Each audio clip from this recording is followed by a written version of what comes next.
All right. So again, welcome everybody for being here. Really excited about this program. I'm going to talk to you a little bit, but most of this you're going to get to hear from our exciting speakers. I'm Dave Sly, Wild Virginia's Water Quality Program Director, and I'm just really thrilled to introduce this program. It's something that's been a lot of work through a lot of years from folks, and it's exciting. Um, But first, just a little bit of advertisement or a little bit of logistics and a little bit of advertisement for Wild Virginia. Uh, we are recording this, which means that the link and the recordings are going to be available later that you can watch or you can pass it on to friends so that we get as wide an audience as possible. If you like, here at the beginning, if you'll put your name, kind of where you're from, that kind of thing in chat, kind of helps us feel like we're all one community here. During the show, you can put questions in the Q&A box, and we'll get to those towards the end of the show, or at least as many of them as we can. And just be aware that there will be a follow-up email for everybody who registered. So you'll get the link to the show and other information that will be useful to you. Now, Wild Virginia, we focus on several specific things in our programs. Habitat connectivity, where we try to make sure that animals and people can move across the landscape safely and sustainably. We work a lot on water quality, trying to protect our waters from things like huge pipelines, but also other kinds of sources. The problems with the so-called forever chemicals or PFAS are one of our big focuses right now. And then finally, we have a lot of outreach. We have a program called our Clean Water Advocates, where we're excited to train a lot of people in how to do the same kind of work that we try to do. Then finally, we have shows like this, and you'll need to keep a lookout because we have tons of these on all kinds of different topics. Just always a reminder that we depend on you guys to help keep us going. Certainly that includes your membership and donations, but really just includes the fact that having you behind us makes us stronger.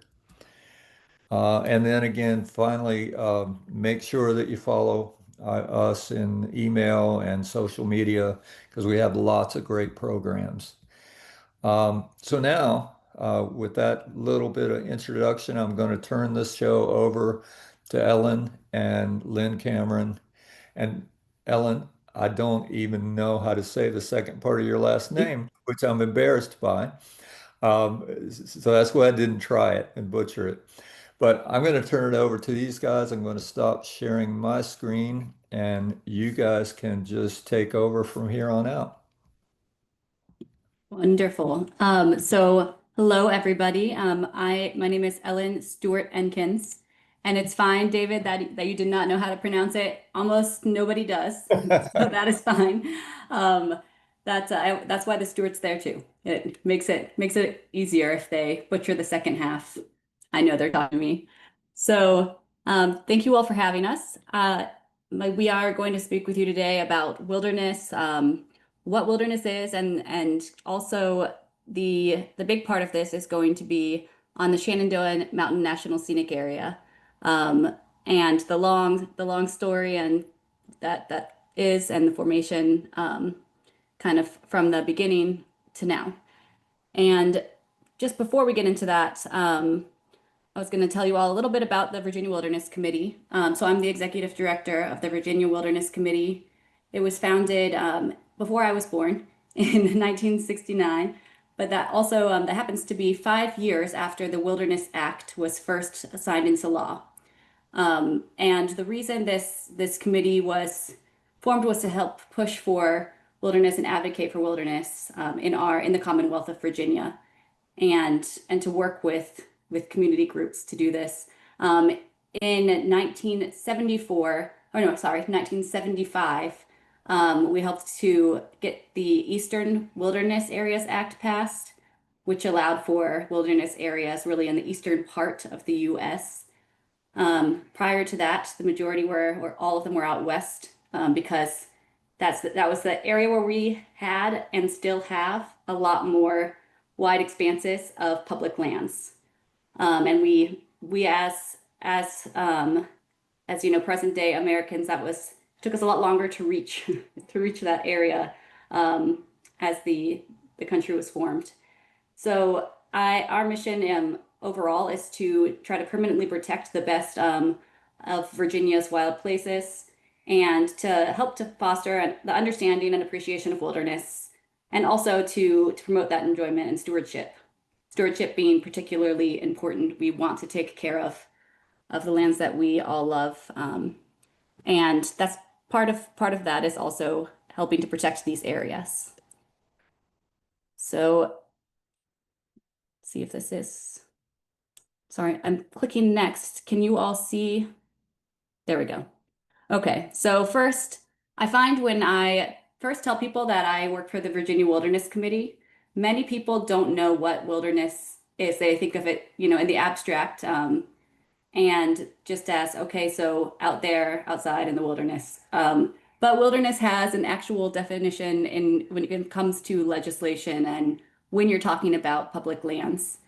And so what this is it's so this when you see these quotes, this is, pulled directly from the act itself. I quoted from the legislation. So wilderness is, an area of land that's primarily affected by the forces of nature. So there's little to no imprint of modern man's work on this land. And I say modern man because we know that there were, groups of people, indigenous people, and people before them that did have impacts on these lands, but it's today's. It's our, industrialized and, kind of since we colonized. Then also that it has outstanding opportunities for solitude or a primitive or unconfined type of recreation. This is the highest form of protection available for our public lands.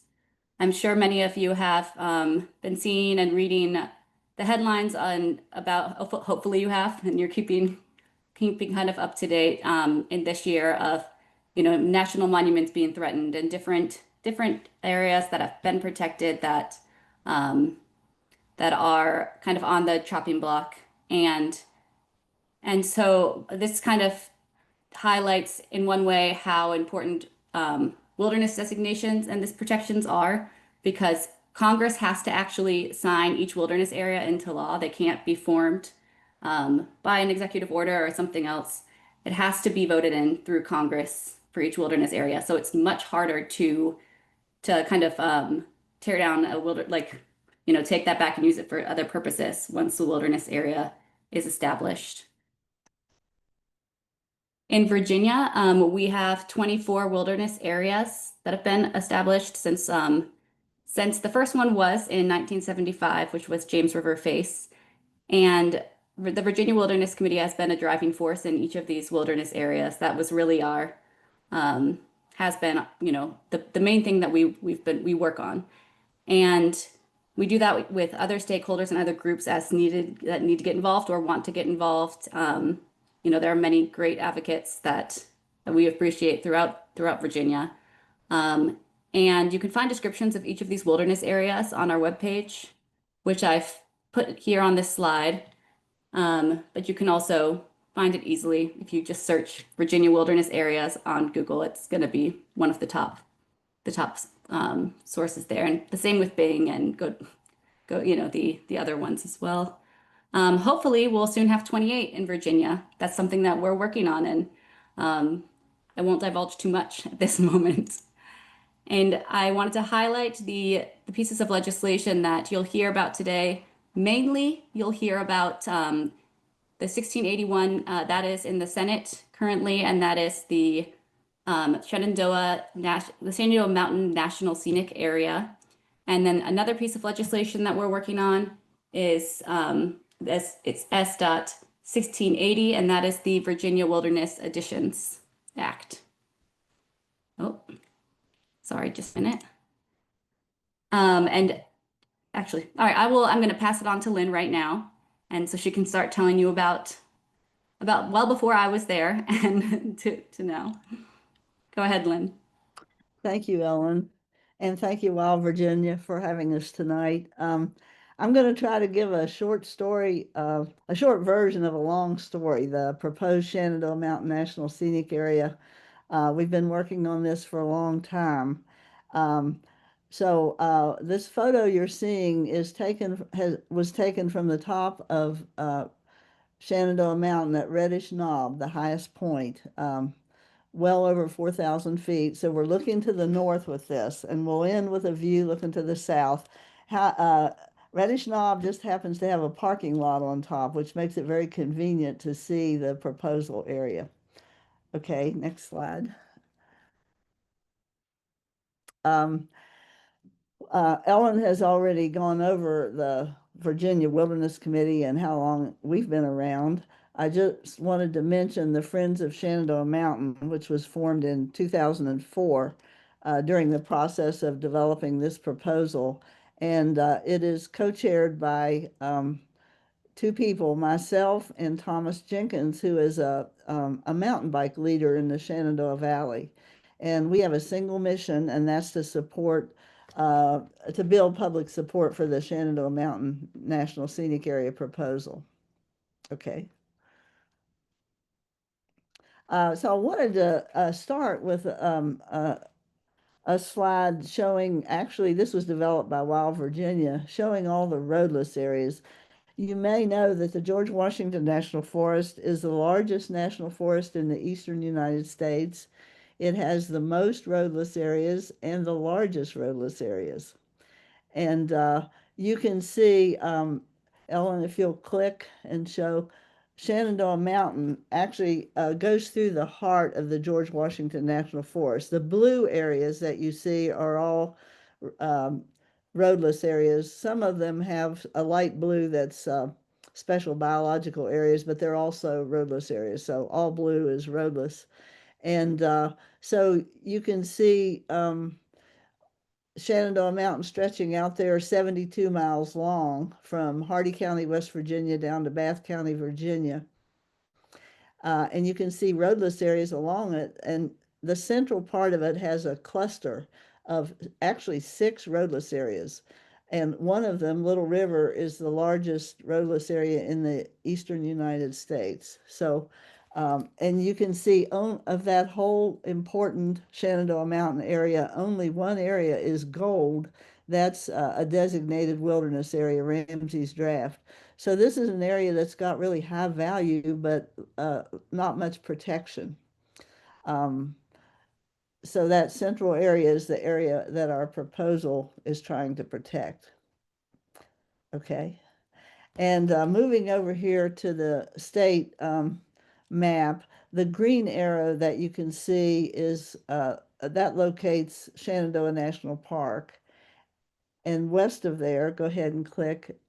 You can see the red line represents Shenandoah Mountain, and one more click, the Shenandoah Valley in between. So those of us who live up here in the Shenandoah Valley feel like we're very fortunate to have a national park on one side and a national, we're pretty much surrounded by public lands, federal lands. So that's a very good place to be, really. Okay. And well, years ago, actually, I was looking at this map and it goes all the way back to 2000. The Nature Conservancy was evaluating biodiversity hotspots across the country. And I came across this map and I thought, my goodness, if you look at the eastern United States, Virginia has the most red area. Red is the highest biodiversity. And you can see Shenandoah Mountain is on the northern end of that big chunk of biodiversity. So when I saw this map, I just thought, gee, we Virginians really need to be aware of this and to work hard to protect what we have. And I've just felt a great sense of pride. And people I've talked to, once they learn more about what's in our backyard, they seem to share that feeling of, yes, this is special. We didn't even know we had this in our backyard, but now that we know, we got to take care of it. So I've always appreciated being able to use this map. Okay. And here's another map done. This you've probably all seen this migration in motion. And you can see that mammals, birds, and amphibians, as we adapt to climate change, will be moving from Texas and even farther away, east and north, and they actually go right up Shenandoah Mountain. So the migratory corridor is really important to preserve. And so this whole um, well, all of Shenandoah Mountain really needs to be protected because it's a key part of that, and places in West Virginia as well. Okay.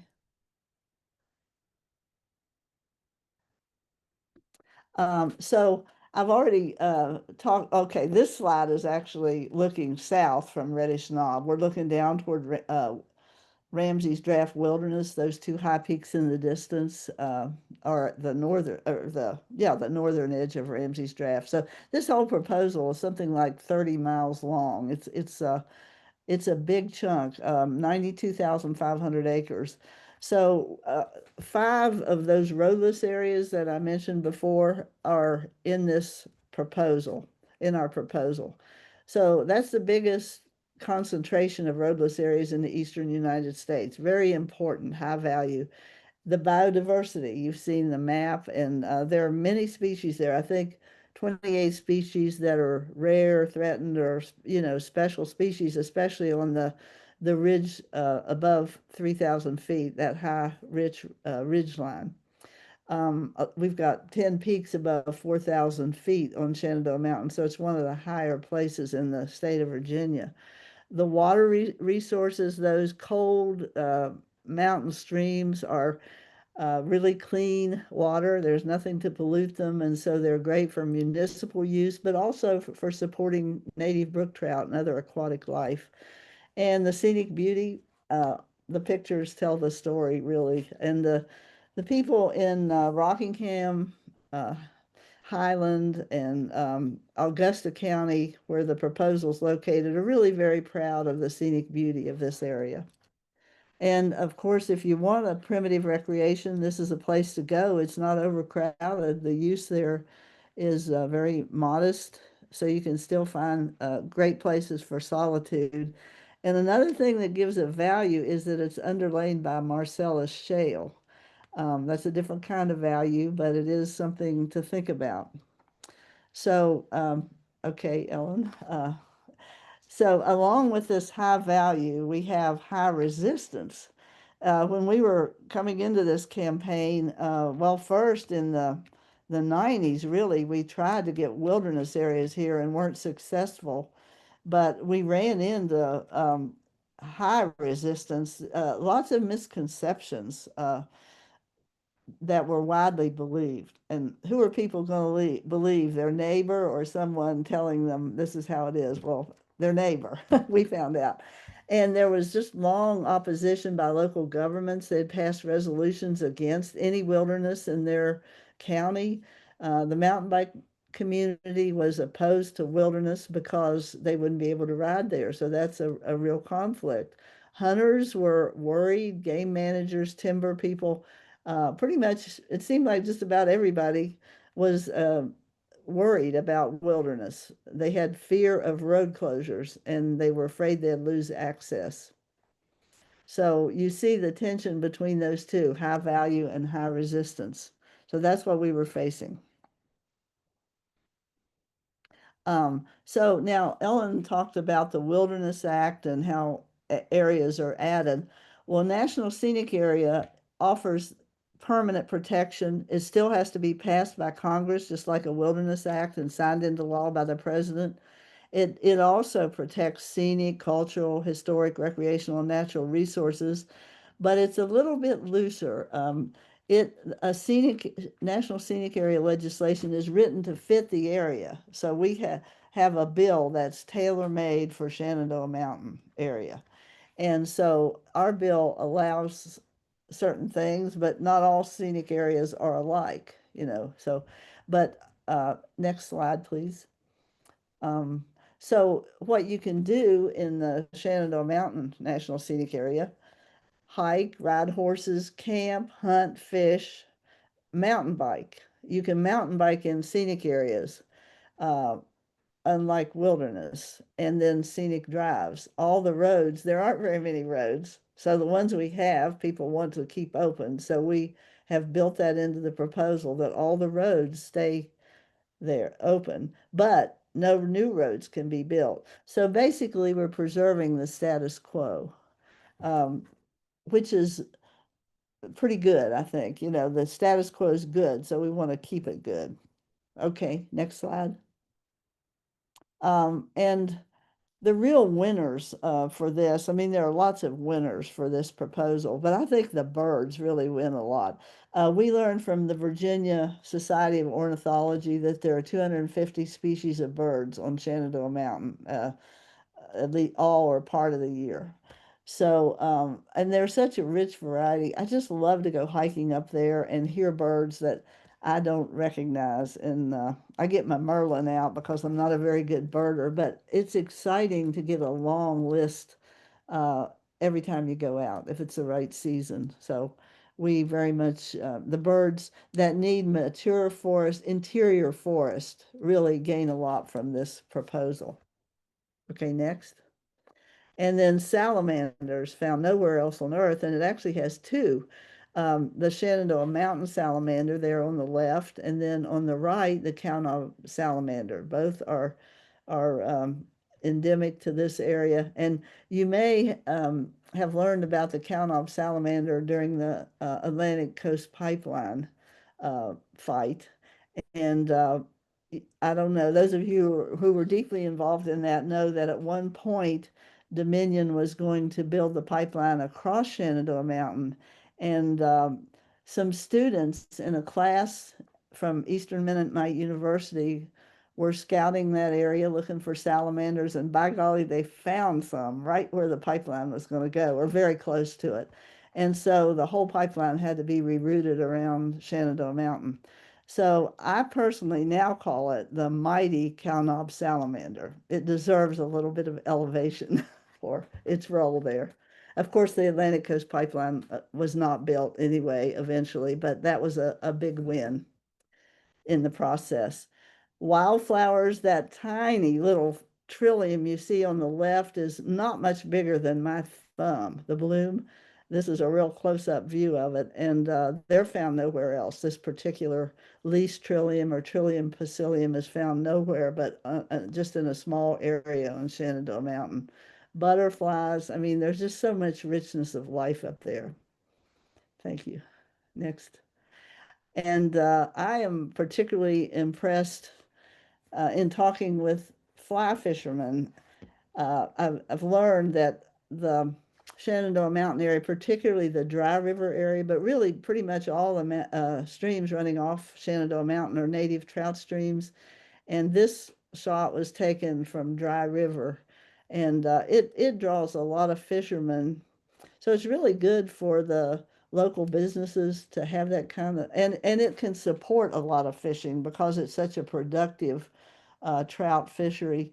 Some of the streams, other places have more acidification, but for the soil on Shenandoah Mountain is such that it's not, that these are not uh, as acidified, the stream, so the trout can do better there.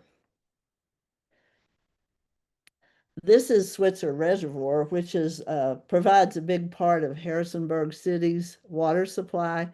Um, it flows, the streams that feed this, Skidmore Fork, flows out of the Shenandoah Mountain area. This actual reservoir is owned by the city itself, but the water all comes off National Forest land, all roadless areas, all part of the scenic area proposal. In fact, Harrisonburg's water, the stream that feeds the most water into the reservoir, which is 100 acres, will be a wilderness area, and Harrisonburg was good with that. Just a lot of cities would like to see their watersheds protected as strongly as possible. The recreation is great on Shenandoah Mountain. There's a network of 150-mile trails. The Wild Oak National Recreation Trail is a 26-mile loop that goes around through the scenic area. And then the Great Eastern Trail actually starts, it's an alternative to the Appalachian Trail. It starts in New York and goes all the way down to Alabama. So Shenandoah Mountain Trail is part of that. So the benefits, and this is the only waterfall basically on Shenandoah Mountain. It's at Home Quarry in case you want to check it out sometime. But having the Shenandoah Mountain area protected would help with clean water for communities like Harrisonburg and Stanton. Both of them get their water from Shenandoah Mountain and Bridgewater, but also lots of towns and communities downstream because both the James and the Potomac have headwaters on Shenandoah Mountain. And then that outstanding wildlife plant habitat, just having such a large tract of healthy mature forest is so beneficial. And the people in the Shenandoah Valley, the businesses realize that the quality of life there depends a lot on the surrounding mountains, and they want to keep them uh, wild, and they like to see tourists come and spend money, and that's good for the tourism-based economy, which is very strong there. And the deep-rooted, mature forests really help with flood protection. Just by holding the soils in place when you have heavy rains, even certain floods. If a flood's bad enough, it's going to knock anything over. But um, I think flood protection is a real benefit. And then the scenic area, the way it's written, would be off limits to fracking and other industrial development, including commercial timber harvest. So it's like wilderness in that way. It does, however, allow prescribed burning. The National Forest really wants to keep that option open, and there's a lot of support for burning in appropriate places for habitat improvement. So that's something you can do in a scenic area. So the migratory corridors, as I mentioned, that's important, and then just generally the outdoor recreation. So wilderness, I mean, National Scenic Area is a lot easier to sell than wilderness. And I've come to realize that wilderness is really in the eye of the beholder. When I think of wilderness, this is what I think of. This particular photograph was taken in Skidmore Fork, which will be a wilderness, a mature forest, uh, green, lush, great variety of trees, and then birds that I don't, that we don't have in town that are just so happy there and doing well.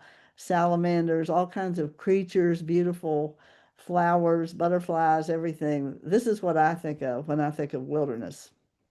But the next slide what it represents what I learned that a lot of other people think when they hear the word wilderness. They think, oh boy, we're going to be blocked out. Uh, we're not going to be able to go there. We won't be able to hunt. You're going to close the roads, the trails, they're not going to be maintained because you can't do that in wilderness. Nobody's allowed there. You're not allowed to walk there because you're a human, and if if somebody is there, you can't rescue them if they're hurt, and you can't fight fire. You can't if there's a disease or a pest that takes over, you can't even fight it. And it's just a shame to lock up the forest like that when you could be using it for something useful like fracking for natural gas or logging. So, of course, all these all those first ones are untrue. You can fight disease and pests and rescue people, and people are allowed in wilderness, and trails can be maintained. All that you can hunt, you can fish, you can use the wilderness. And of course, I guess we would just agree to disagree that that's locking up. Locking up to me is preserving those many values that we've talked about. Okay. And it's kind of funny. my husband and I do a lot of trail maintenance in wilderness areas, and people keep bringing up to us, you can't use chainsaws in wilderness, and the actual people who actually do the trail work think that's fine. We love to use crosscut saws, but other people worry that we can't use the chainsaws. So I thought I'd bring that up. It's really not a problem. So I wanted to share with you the map of the proposal. Um, it extends from Route 33 west of Harrisonburg south to Route 250 west of Stanton. And Reddish Knob is just about in the middle of that. Um, Ramsey's Draft is down there at the bottom.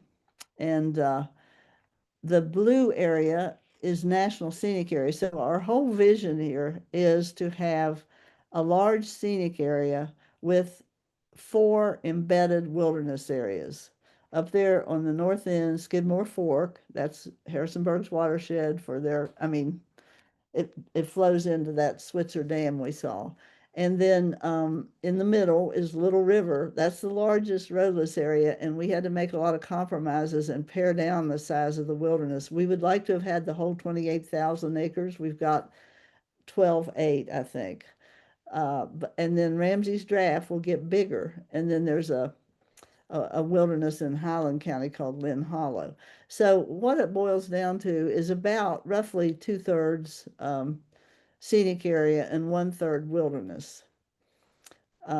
So it was important to the Virginia Wilderness Committee that this not be just a scenic area with no wilderness, because we wanted the most special tracts of roadless area, the interior of the roadless areas, to have a stronger protection. And so we had to make some compromises, but this is still pretty good. And in a way, it's better, because when we were proposing wilderness areas, we weren't thinking of connecting them all together the way the scenic area does. So having the wilderness areas embedded in something else that gives very good protection, not quite as good, but preserves the status quo, and then having the stronger protection for the wilderness, uh, we think is a win-win, and we're glad that we were able to get that much wilderness. Okay. So our campaign strategy. Okay, so we talked about all those, the opposition and all. So where do you start? Well, is it even possible? Is it worth doing? And there were enough people who thought it was worth a try that we decided to give it our best. And so the first thing we did was reach out to the mountain bikers in the Shenandoah Valley, because mountain biking was well established there. And it is a real conflict, not just misinformation or, misconception. And so we reached out to Thomas Jenkins and several other mountain bike leaders in the area. And we started meeting, and Bart Kohler from the Wilderness Society Support Center in Durango, Colorado, came and led us in meetings, negotiating, trying to find common ground on protecting this. The mountain bikers love the area. They wanted it protected for different reasons than the wilderness area, than the wilderness people. So it took us 3 years of meeting, okay, several times a year, and it was hard. At first, we didn't really understand why the others couldn't see it the way we did. Both sides felt that way. But the more we talked, the more we realized we had some common ground, and that if we could make some compromises to satisfy both sides, that we could really come up with something wonderful that would be a lasting protection.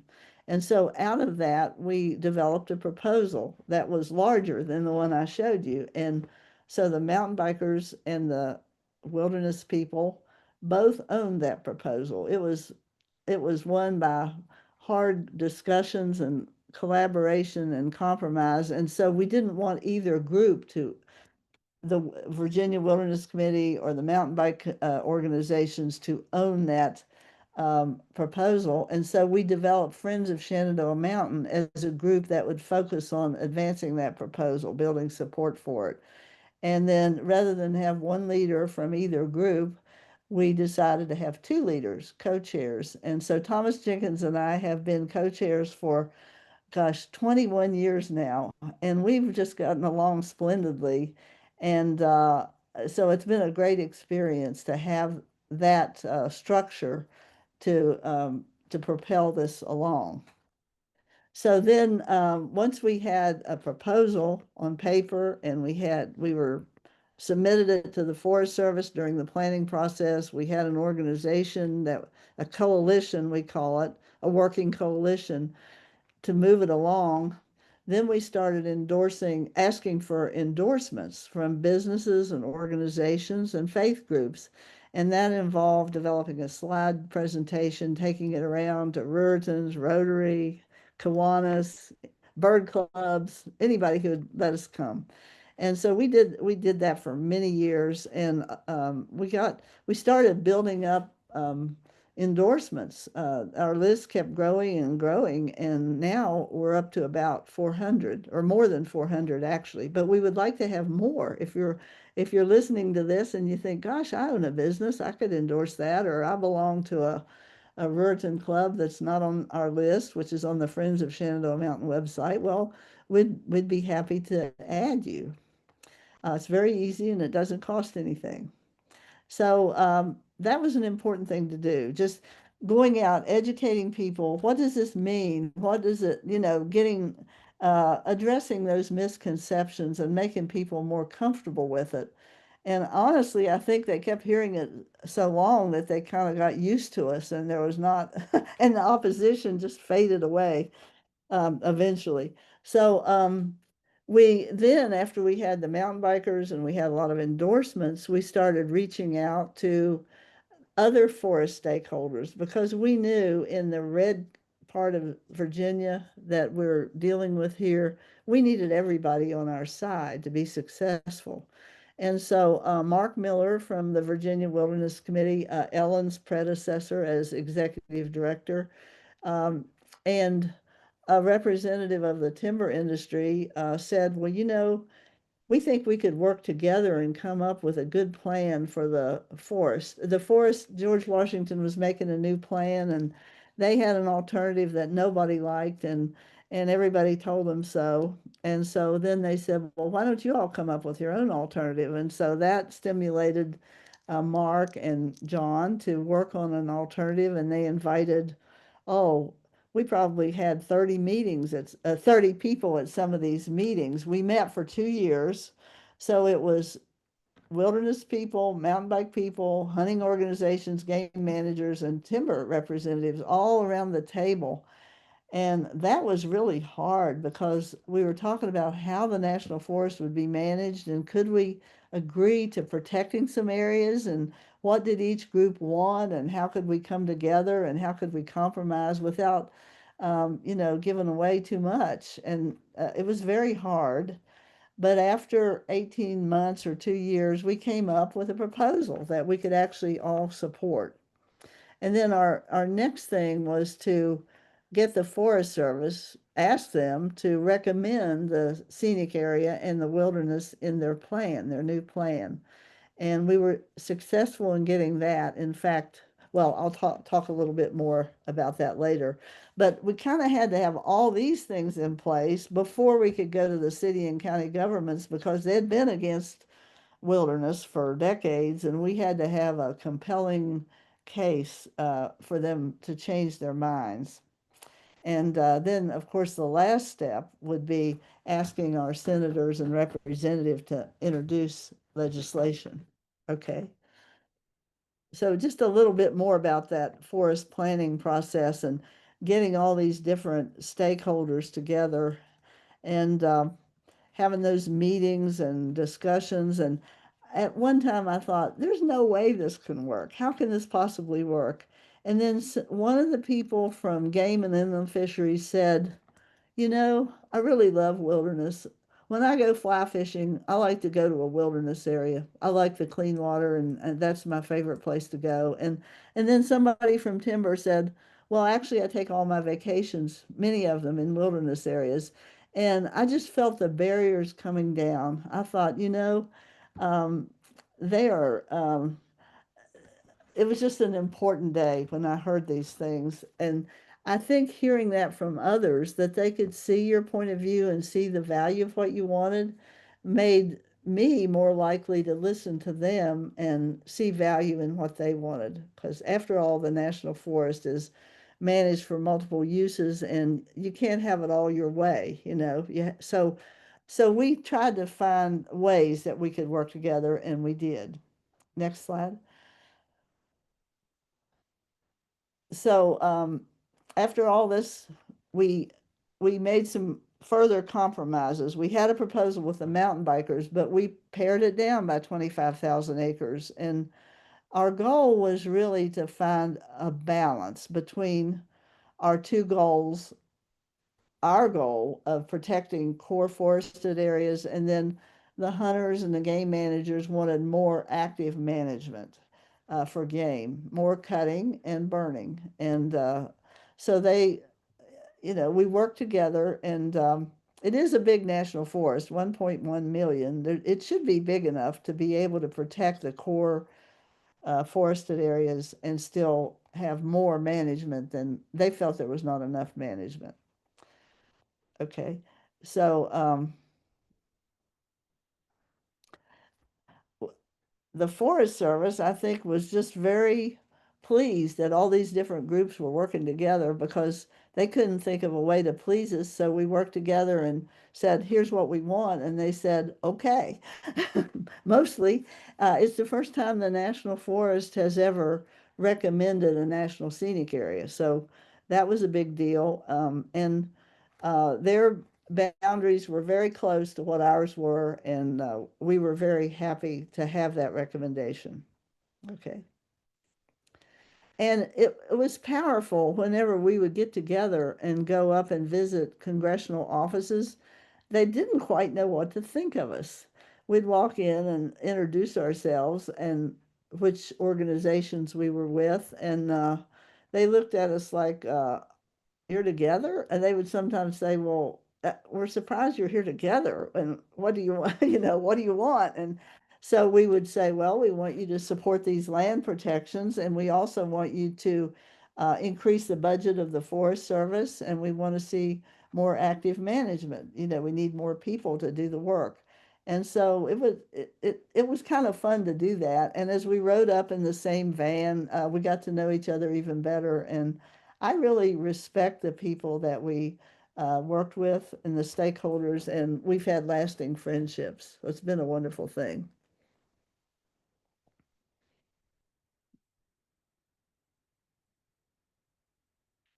So, so now that we had all this other these successes under our belt, we thought, well, now it's time to tackle the local governments.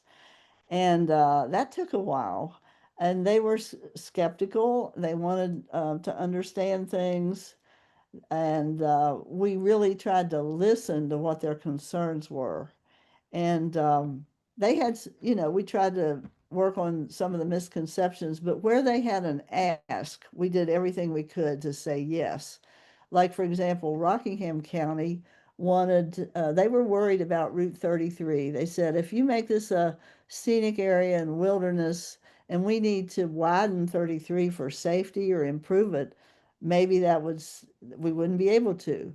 And we said, well, we could pull the boundary back to where you're comfortable. And they wanted 300 feet. And we said, okay, you know, that sounds good. And we negotiated boundaries and just they were worried that if Switzer Dam wasn't enough water for them and they needed water from Briary Branch Reservoir, would they be able to get it? And so we made sure that the legislation addressed concerns like that so they could expand their water, you know, impoundments if they needed to. So little by little, we worked on things, and it just seemed like you know, when they heard about the stakeholder support in particular, that and all the organizations that had endorsed it, a variety of organizations and businesses that they knew, then it seemed like the opposition just melted away. And another thing that happened is the National Forest was actually leasing federal land to companies from Texas that wanted to frack in our area. And one company had proposed to do it in Rockingham County on private land. And that once people found out what that would do and what it was like, they thought, whoa, we don't want that. So it came along at a perfect time. Uh, and I know Wild Virginia had a water resolution that they circulated among the local governments, and that was a big help because it got them to thinking about, our water's been good, but things could happen that could ruin it, and we don't want that. So that was like a precursor to then having resolutions to support the protection. So it was a gradual process, and sometimes I think, well, how could this possibly take 20 years? But it really almost needed to get all these things in place to get to where we are now. So we went from like anti-wilderness resolutions to either unanimous or almost unanimous approval of the scenic area proposal. Highland County decided they had some, well, their economic development people really wanted the scenic area, but there was some opposition, and they just decided not to take a position. There's not very much of the proposal in their area anyway, so that's what they decided, and that was okay. That was certainly better than a vote against, a resolution against. So we were happy with that. Okay. So just reviewing, we were able to get through all these things over time, the collaboration and the endorsements and the agreements and the Forest Service recommendation and the resolutions by the city and county. And once we had all that done, then it was time to ask our senators and our representative to introduce legislation. And so we did that. And Senator Kaine actually came to Shenandoah Mountain to go for a hike. And so we started up at Confederate Breastworks where 250 crosses the mountain, and we were hiking up through there, and I was explaining the trail network to him, and Senator Kaine said, well, usually I start at Mountain House and go up Ramsey's Draft Trail to Hiner Spring, and then I come around on Shenandoah Mountain Trail and go down Jerry's Run. And I thought, he knows this area. And then his staff told me that when he got married, he and his wife had their honeymoon at Buckhorn Inn, and they hiked in what is now Ramsey's Draft Wilderness on their honeymoon. And his staff said that this campaign really started when Senator Kaine got married and went on his honeymoon and hiked in Ramsey's Draft. And he loves the area. He knows it. He's come back. His family has gone on many backpacking trips there and hiking through there. So really, it was a great day to be able to hike with him. But he already knew a lot about the area and has been in love with it for a long time. So this is the last slide. We're on Reddish Knob. We're looking to the south, and I encourage you to get on the Fringe of Shenandoah Mountain website and look through it. And if you feel moved, endorse it on behalf of yourself, your business, or if you can get an organization to endorse, that would be great too. And there's just a lot of information to learn more about the area. Thank you so much, and I'll turn it back to Ellen now. Hello, everyone. I see that it is about 7:50, and I know that we want to have time for questions. So I'm going to try to speed through this a little bit, and hopefully you can reference this again for resources later on. But I'm going to kind of talk about where we are now and what we're up to. So first, I think it's important to acknowledge that a lot has come at us this year, just as a conservation-minded community, kind of that large, and those who care about public lands. And it's been a lot to keep up with. These are just a small handful of all of the headlines of different either executive either executive memos that have come out or directives, and it makes kind of getting this area designated that much more important. We want to make sure we protect it, and especially with all of the all of the groups of people from different walks of life that care about it.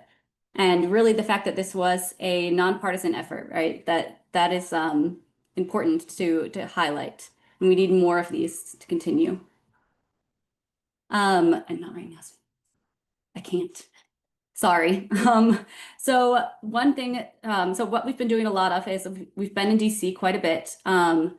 We have been going up there, rain or shine, and you can think of that either metaphorically or in actuality, meeting with different representatives and the senators to see where we are in the process, what we can do to help answer questions, which there are always many questions, and it's good to keep that up. Well, sorry, I'm not going to spend too much time on that because I want to talk to you all about what you can do to help if you'd like to get involved. So this is a map that I will show again, don't worry, of the congressional districts in Virginia. There are 11. And hopefully on this call, we have some of you from each of these. One thing that you could do, oh, sorry, and this link at the bottom, you can find out which district you're in if you are unsure. I want to also highlight that really, yes, this proposal is mainly in District 6, which is over there by Harrisonburg on this map. But this proposal, this area impacts a large part of the Commonwealth, multiple districts across. And mainly that's due to the fact that this area holds the tributaries to the James River and also to the Potomac River. And those rivers provide water for large cities and municipalities across the state. And then they end up in the Chesapeake Bay. And that's, the health of the Chesapeake Bay has come a long way from where it was earlier on in this century. And we want to fight to keep it healthy. It supports not only wildlife, but also the waterman community, economy, and it's just a resource that we in the Commonwealth really value. So just showing that's where the Shenandoah Mountain, that's where Shenandoah Mountain is, and that they all go to the bay. So quickly, I want to talk about writing your congressional representatives. This really does help, especially when it's about a specific bill and when it's already up in the Senate. It needs to be proposed, and it will be hopefully soon in the House. But particularly if you are in a district that, well, any district, right? But write your House of Representatives, congressman or congresswoman, to ask them to support this. If you're in another state and you want to write your senators, that'd also be great. Both of our senators were co-sponsors on proposing this bill, but we, across the board, whether they're Republican or Democrat or independent, it's going to be a vote that's Senate-wide and then House-wide. And I put a plug in here to go ahead and thank Senators Tim Kaine and Mark Warner. Sorry, I'm trying to go quickly so that we get this done. So I wanted to give you all a quick example. I'm not going to read this. If you want to take a screenshot of it so you can read it later, go for it. This is an example of a letter that one of our members in the Northern Neck area recently wrote to Congressman Whitman. And I think it's a wonderful example, and I wanted to highlight a few parts of it just to get you all thinking on how you could do this. So first, it's very important to reference the bill number that you're talking about, if there is one, up front, so they know the topic on this. They create tallies on which ones they are, and it allows them to look it up and provide more information when the staff reads this, to provide information to their representative. Establish yourself as a constituent of that congressperson. They're going to care more if they know that you're in their voting population and they represent you. This area here, it illustrates the bill's importance and the impact in that district.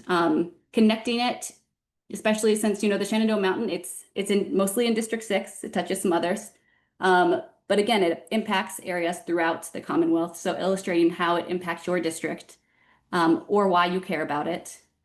Making your formal ask, and you don't have to ask them to sponsor or co-sponsor. You can ask for support for this bill, but making your formal ask. and show appreciation. If there's something you can find that you like that they've done, thank them for it. And again, the letters like these do make a difference. They go a long way, especially when they're personalized to your representative. Again, I'm showing you quickly these districts so you can try to figure out, see where you are. I won't stay on this long, but if you want to take a screenshot, go for it, or go back and reference this later on. And lastly, come out and get to know Shenandoah Mountain for yourself. Come take a hike, sign up for one of our hikes. If you want to be alerted about our future hikes or events, I put a little QR code there that will take you to our website where you can sign up to go out to be sent our newsletter or our e-blasts. Also, I want to reiterate that you could have your business, organization, or faith group endorse the Shenandoah Mountain National Scenic Area. Having groups doing this across the Commonwealth and neighboring states goes a long way when we're talking to our representatives. When I'm going and meeting with different ones, if I can show them, hey, all these groups and businesses in your district support this bill, that helps, and it can push them if they're on the edge of whether or not they want to support this. It can make all the difference. So please keep that in mind. And 1 minute, it says. Oh, okay. For some reason on my end, it tells me that we're not at the end, but we are. So thank you to you, David, and to everybody at Wild Virginia for inviting Lynn and I to talk. I'm going to end now to at least leave a couple minutes for questions. Well, and one thing you were telling people, take screenshots or whatever. If you're here or if you registered, you will get the links to this and you can get other information from these things. So thank you both so much. It's really it's exciting work. And I think Lynn, especially, you're just a great testament to how you had to just keep coming back, not go away, and not be impatient that things do take a long time. But I will try to get to some of these questions. One is, does the wilderness designation protect from spraying with herbicides? Because the person has really become concerned about widespread use.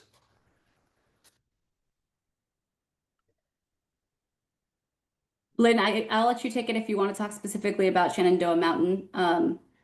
But Well, normally they don't spray with herbicides in a wilderness area. However, there are certain cases where they do.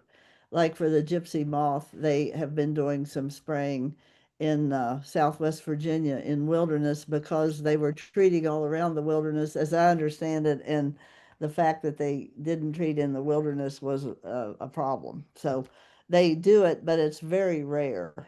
yeah, there are exceptions where they're able to do it, but they try to avoid it as And much as possible. let me say, we are at 7:59. If you guys are willing to stick around for a few minutes, I would like to get through these. Yeah. I understand if other folks have to leave. One question was, how would the potential reversal of the roadless rule by the Trump administration affect the proposal for Shenandoah Mountain in that area? This is something we are concerned about because right now many of these areas are roadless, and that's what made them have the ability to become wilderness. They currently in the forest plan for the George Washington National Forest, they have recognized this scenic area, and we trust them to continue to treat it as a proposed wilderness.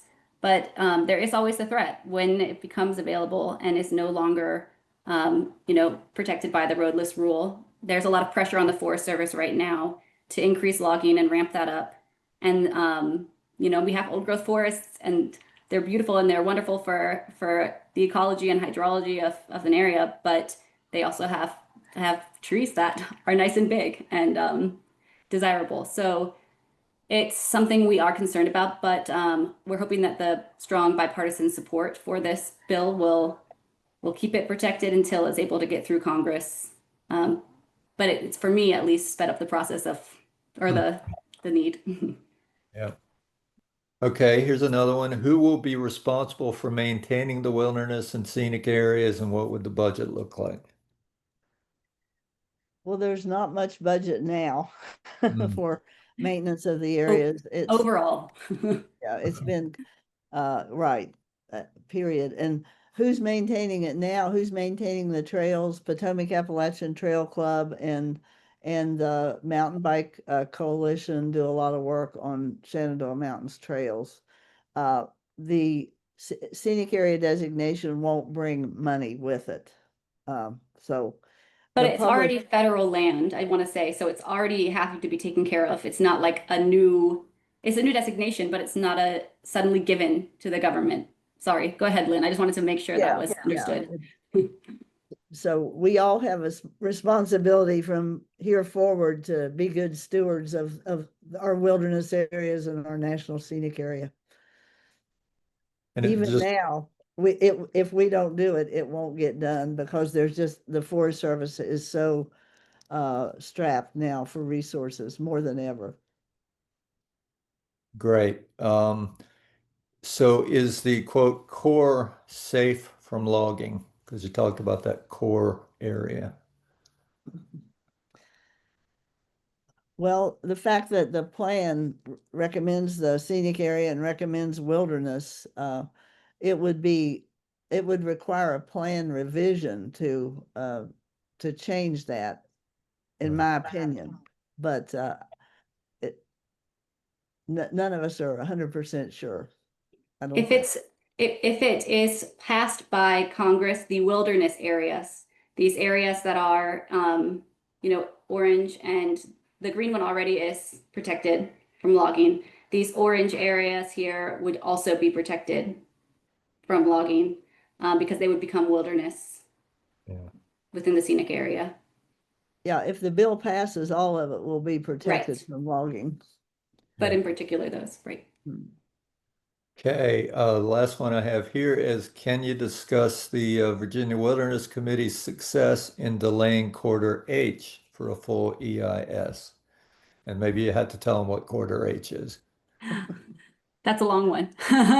Which Well, quarter H is a 4-lane, some places 5-lane highway that would extend from Wardensville, West Virginia to the top of Great North Mountain. And Virginia Wilderness Committee has been looking at that along with groups from West Virginia and having concern. It's wood turtle habitat. They'd be building a new road through intact, mature national forest land that has some special values.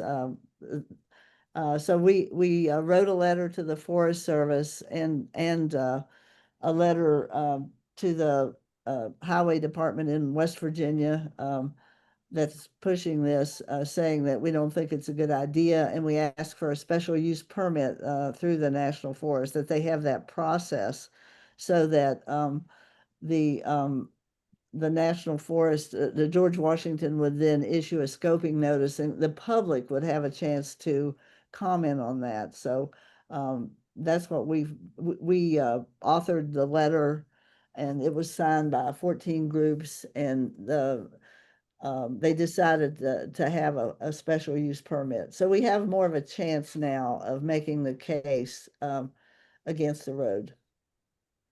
Right. Well, um, go I'm ahead. sorry, they're in the chat. I was just putting more information in. So S 1680 was asked about. So what was S 1680 referencing? That's the Virginia Wilderness Additions Act. And that would increase two wilderness areas that already exist by approximately 5,600 acres. So it would expand to it. And I put the link in the chat if anyone wants to go look at the particulars of that one. Right. And again, you're going to get a follow-up email, so there'll be lots of resources. So Mhm. again, thank you so much. We're so happy that you guys agreed to do this. I want to point out that at the beginning we talked about what Wild Virginia works on, and the intersection between what these folks are doing, the protections that would be provided. As they said, there's no better protection for water quality than preserving the natural areas in those headwaters, which are just amazing. And the connectivity issues that we deal with, again, our national forest areas are pretty huge, but it's so important to keep them as connected as possible. And the best way to do that is these really serious protections. So With that, well, the only other thing I'll say is that I didn't recognize my colleagues from Wild Virginia who are here, Calandra Waters Lake, our executive director, and Anika Gupta. They're here to try to keep me straight, and it's a hard job, but they do it pretty well. But anyway, we just had to again thank everybody for being here. It was an amazing show, and look out for that follow-up email. So thanks, everybody. Thank you. Thank you.